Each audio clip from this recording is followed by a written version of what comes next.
Entonces estamos aquí con Raymond Rovira, músico de jazz. Y bueno, ¿qué tal? ¿Cómo estás? Primero quería preguntarte algo sobre tu vida, ¿no? ¿En dónde naciste? Un poco de datos biográficos, tal vez. Ok, a ver, yo nací en Quito, exactamente en La Mariscal, así que toda esa zona la conozco desde chiquito, cada calle, cada rincón. Y empecé a estudiar música a los 14 años, casi 15, en el Conservatorio Nacional de Música.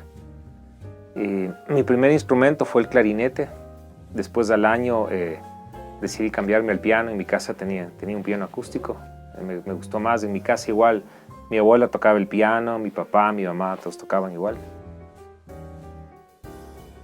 Cuando entré al conservatorio tuve la suerte de estar con Hugo Giannini. Hugo Giannini fue mi profe, digamos, mi principal profesor de toda la vida. Él fue un pianista chileno que vivió muchos años aquí en el Ecuador. Y era un gran pedagogo, un gran músico. Era compositor, pianista increíble. Digamos que mi formación es música clásica. O sea, es lo que yo me formé del conservatorio durante los 6 años que estuve, más o menos. Él, a pesar de que no era un músico de jazz, pero él tenía una mentalidad muy abierta respecto a todo tipo de música. Entonces, él no tenía absolutamente ningún prejuicio con el jazz ni con música popular, como más o menos es habitual en los músicos clásicos. Entonces, si yo tocaba jazz en esa época, ya me empezó a interesar el jazz, entonces él no me decía nada. Hasta me conseguía partituras, de hecho. O sea, ¿Y cómo fue que...? Me decía, toca esto, yo qué sé, pues tocar así. Y no, realmente no tenía ningún prejuicio. O sea, él simplemente quería enseñarme a tocar bien el piano y más que nada música. O sea, cuando entré al conservatorio, obviamente, como te dije antes, yo tocaba el clarinete. Entonces,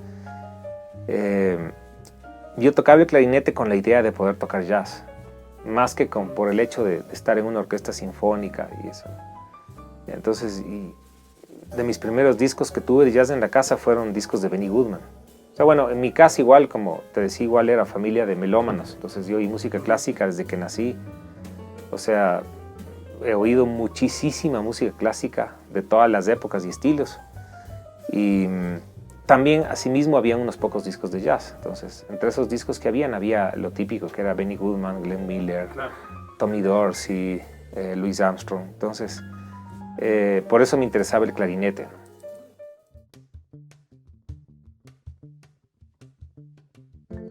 Con mi grupo, con Pies en la Tierra, el año pasado lanzamos nuestro 5º disco, se llama Anomalía. Con el grupo empezamos en el 2003 empezamos, o sea, ya tiene 12 años el grupo. Hemos hecho 5 discos en esos 12 años.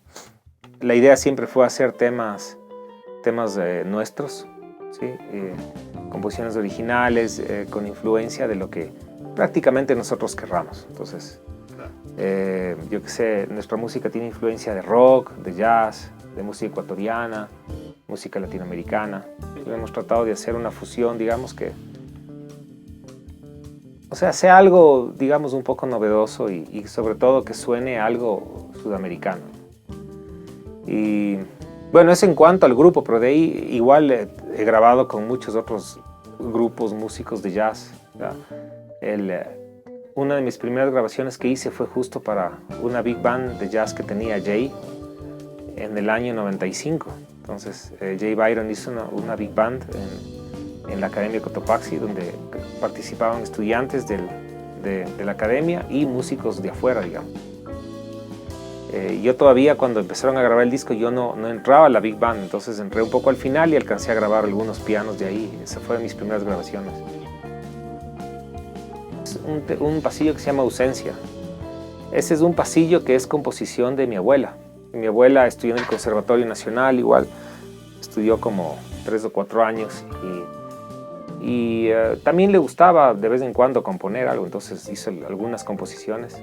Entre esas, ese pasillo y siempre lo oí desde chico, entonces me encantó y dije, bueno, ahora lo voy a sacar y todo, porque prácticamente que solo lo habíamos oído la familia y creo que es un pasillo muy bien escrito, muy bien logrado, que merecería conocerse más porque la melodía es súper chévere, súper linda.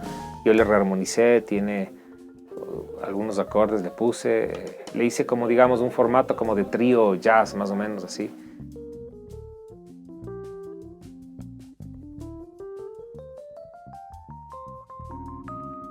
Como te decía, son 5 discos. El primero se llama Pies en la Tierra, el segundo Parte de, el tercero se llama Shungo, después Anomalía y el último que se llama Sinergia.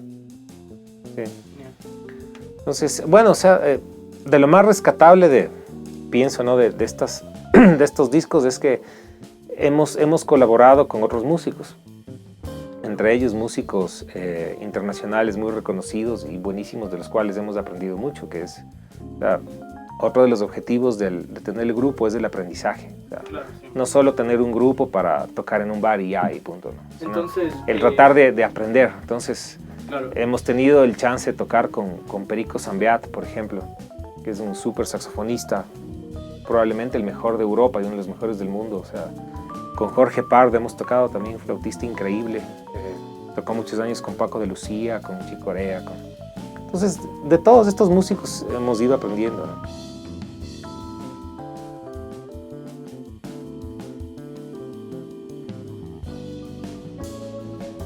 No sé, tal vez nuestro aporte sería, no sé, los discos. O sea, el haber hecho 5 discos no es fácil. Discos con música nuestra y, por ejemplo, me piden, por ejemplo, alumnos conocidos, me piden que les mande las partituras porque les gustan los temas y quieren tocarlos.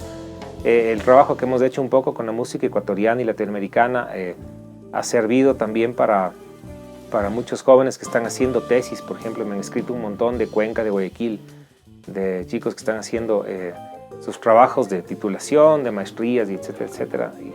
Y me piden datos y todo eso, y hay varios que han hecho sobre nuestro trabajo y la música ecuatoriana. Entonces, eso es un halago, o sea, significa que no hemos perdido tanto el tiempo, ¿no?